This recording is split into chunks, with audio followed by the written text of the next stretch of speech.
Buenas noches, queridos compañeros de grupo. Mi nombre es Ricardo Antonio Camargo. Soy estudiante de Ingeniería Electrónica del grupo 237. Pertenezco al CEDAT José C. Gómez. Empezamos para hablar sobre la estructura del curso y los capítulos que contiene. Primero que todo, nuestro primer capítulo dice Introducción a la programación. Vamos a ver los componentes y operaciones de las computadoras. Describir el proceso de la programación como tal, los tipos de datos y operadores que se encuentran en los programas, y se va a hacer una introducción a los algoritmos. En el capítulo 2 ya vamos a entrar en la parte de algoritmos y estructuras de datos. Vamos a ver las estructuras condicionales, las estructuras repetidas o ciclos, los procedimientos y funciones que nos permiten simplificar los programas.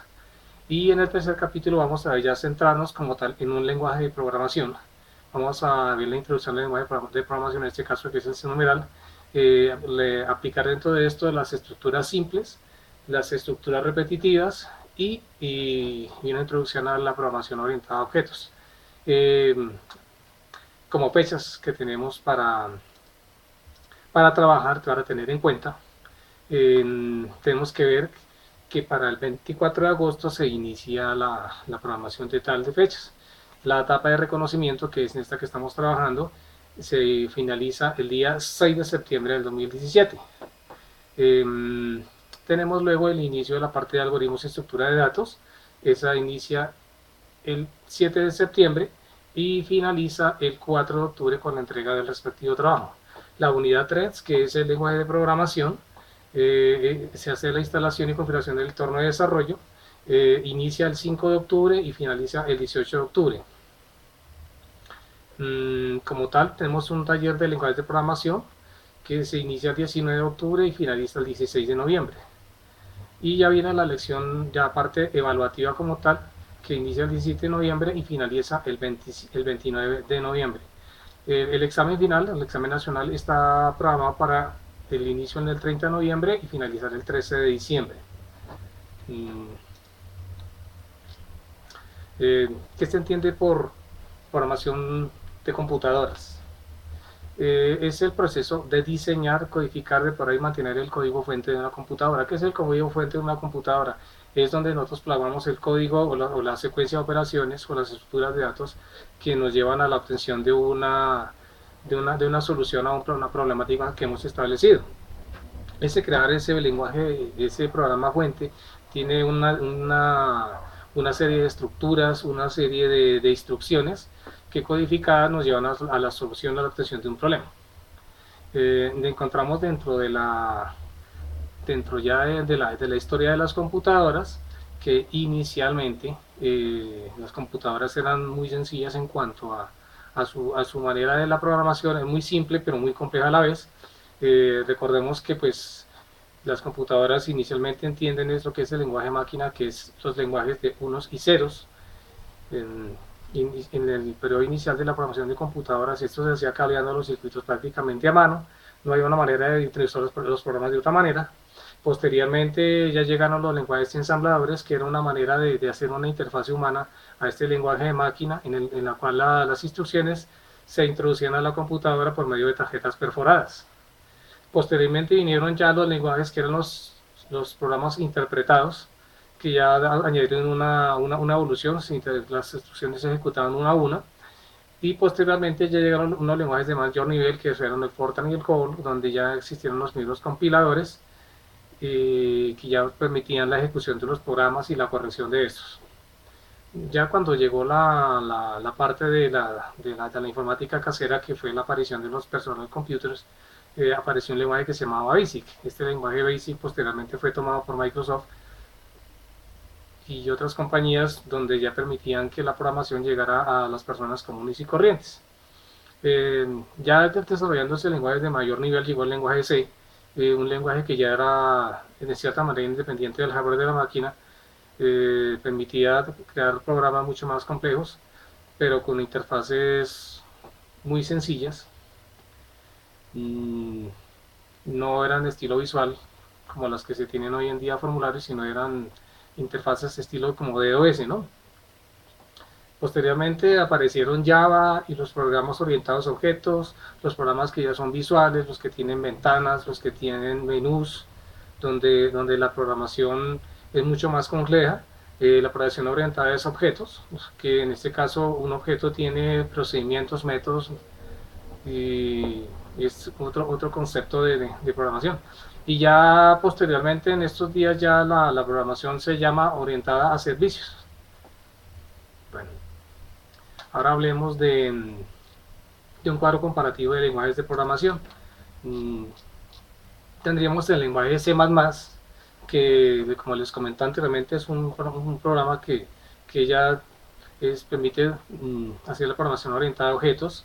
Es muy potente, permite la creación de sistemas muy complejos, es muy robusto, pero tiene la desventaja de que no es atractivo visualmente, son menús no tan visuales como los que conocemos hoy en día. El HTML es otro lenguaje de programación muy famoso hoy en día, que es el lenguaje de marcas de hipertexto, que es ampliamente usado para la producción de páginas de internet. Es de fácil aprendizaje, lo admiten todo tipo de exploradores. Tiene las ventajas de que pues se puede llenar muy fácilmente de basura, ya ha sido reemplazado por lenguajes un poquito más avanzados. El Visual Basic como tal es un programa orientado a eventos. Los eventos son cada cosa que hacemos en el manejo del computador, el teclear una tecla, el clic del mouse, desplazar el mouse por la pantalla. Esos tipos de acciones se llaman eventos. Eh, Permite el uso de formularios, cajas de texto, combos. Es de los lenguajes más extendidos que hay hoy en día, que ha evolucionado posteriormente al Visual.net. El C numeral es una extensión del lenguaje C++, orientado a objetos. Es la base de la plataforma de Microsoft, que es la plataforma .net. Lo consideran como el primo hermano de Java. El tipo de datos que maneja son mucho más amplios. Permite la aplicación en mucho tipo de plataformas. ¿Cómo es que le llaman? Los frameworks, que le llaman, que la verdad no entiendo qué se trata, los frameworks todavía no lo entiendo, pero es la aplicación. XML es otro lenguaje de programación. Es como la evolución del HTML. Eh, Permite la creación de código portable. Es un lenguaje abierto. eh, Permite la estructuración de la información. Es la base de la nueva generación de aplicaciones web para intercambio de datos. Es un lenguaje extensible, es admitido por todos los sistemas operativos. El Java es un lenguaje independiente de la plataforma. Él corre sobre su propia plataforma, que se llama máquina virtual. Es supremamente práctico, está muy extendido hoy en día. eh, Tiene la ventaja de que es portable a cualquier sistema operativo, no importa, se puede aplicar en celulares, en microcontroladores, en sistemas Windows, en sistemas Linux. Y PHP como tal ya es el último lenguaje que les podría exponer ahorita. Es el lenguaje de programación interpretado, diseñado originalmente para la creación de páginas web dinámicas. Es multiplataforma, oriental al desarrollo de aplicaciones web dinámicas con acceso a información almacenada en una base de datos. Eso en cuanto a tabla comparativa de lenguajes de programación. Mm, las tendencias de los lenguajes de programación. Como les había comentado, hoy en día la evolución viene de programación orientada a objetos, diagramado de manera UML, y lo último que se habla es la programación orientada a servicios.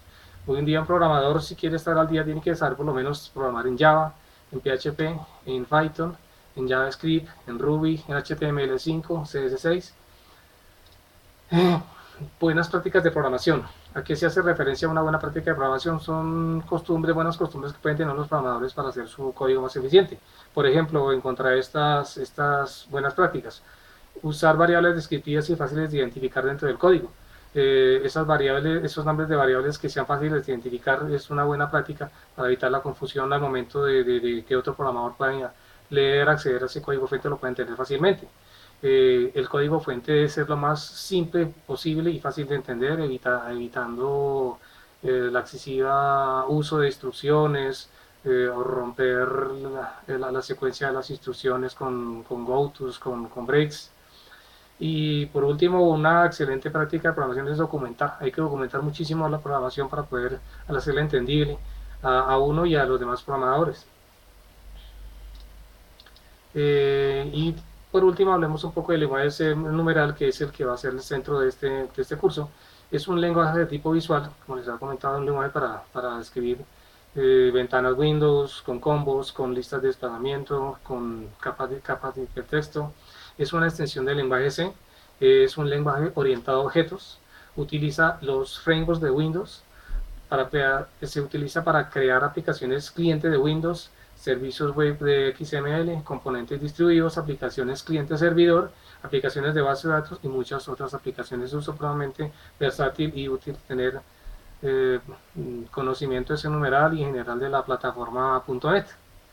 Eh, no siendo más en este momento, pues me despido de ustedes, compañeros. Espero que algo haya quedado de este video. Muchas gracias.